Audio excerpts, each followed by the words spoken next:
love is the one language we all speak, yet somehow we never quite understand why it feels so different with each person we meet. Some loves feel safe and warm, like a cozy home on a cold night. Some feel like a constant chase, always out of reach. Some feel like walking on eggshells, never knowing when the storm will hit.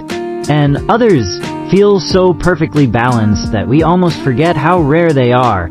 But here's the thing, the way we love, and the way we let ourselves be loved, often follows a pattern we don't even realize we're repeating.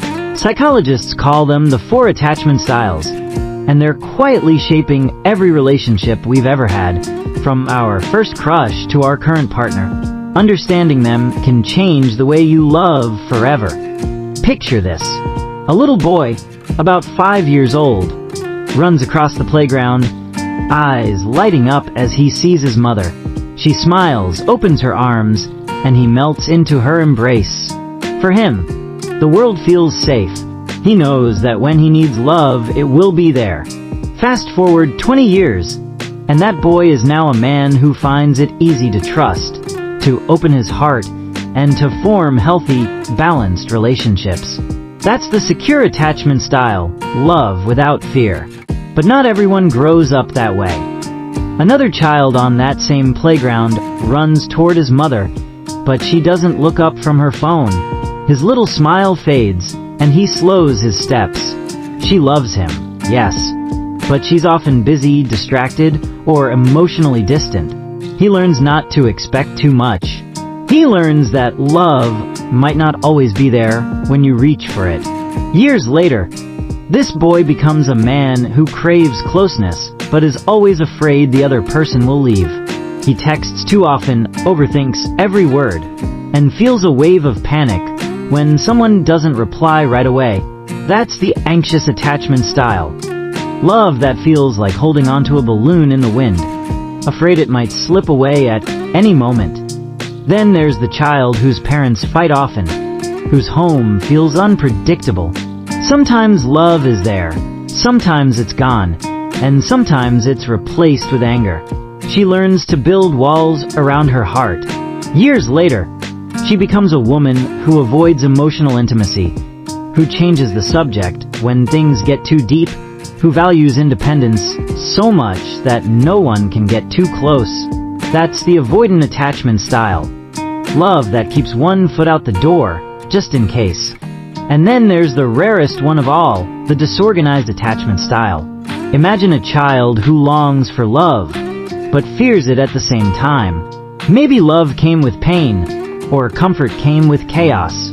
They grow up torn between wanting closeness and pushing it away. One day they pull you close, the next they shut you out. Their relationships are a mix of passion, fear, and confusion. Loving them feels like being caught in a storm that keeps changing direction. The thing is, none of these styles are a life sentence. They're not who you are. They're patterns you learned, often before you could even speak. And here's where the story takes a turn. The brain is adaptable. We can rewire these patterns. We can heal. But first, we have to recognize them. Think about your last relationship. Did you feel safe sharing your fears and dreams, knowing you wouldn't be judged? Or did you feel like you were walking on a tightrope, afraid one wrong step would make them pull away? Did you find yourself constantly chasing their attention, or keeping your feelings locked away where no one could touch them? These are clues to your attachment style, and they're powerful, because they don't just explain your past, they predict your future, unless you change the script. Secure attachment is the gold standard. People with this style can love without losing themselves. They're not afraid to depend on others, and they're not afraid of others depending on them. They know how to give space without feeling abandoned, and they know how to give love without smothering. If you grew up with consistent love, you're more likely to fall into this category. But here's the hopeful part. Anyone can learn to be secure. Anxious attachment often comes from inconsistency. Sometimes love is there, sometimes it's not. That uncertainty makes you hyper-aware of signs someone might leave. You read into every text, every pause, every change in tone. And avoidant lovers can learn that letting someone in doesn't mean losing themselves. Disorganized attachment is the trickiest. It's a push-pull dance. You want love, but fear it. You open up, then shut down. This often comes from childhood trauma or mixed signals from caregivers. Healing this style takes patience, therapy, and a lot of self-compassion. But the transformation is powerful, because when someone with a disorganized style heals, they often become deeply empathetic, understanding lovers that here's something powerful. Attachment styles don't just affect romance. They show up in friendships, family bonds, even work relationships. They're the lens through which we see love. And once you change the lens, the whole picture changes. If you recognize yourself in the anxious style, practice giving love without needing instant reassurance. Build a life that feels full even when you're single. For avoidant styles, try letting someone in just a little more each day. Share one vulnerable thing, no matter how small.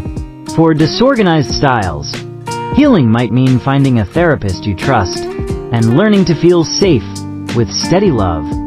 The most beautiful part, two people can grow together, even if they start with different attachment styles.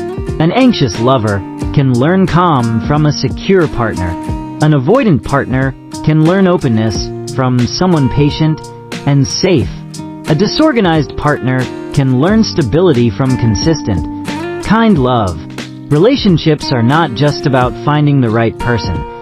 They're about becoming the right person that... Oh, what's your love style? The answer might explain more than you think.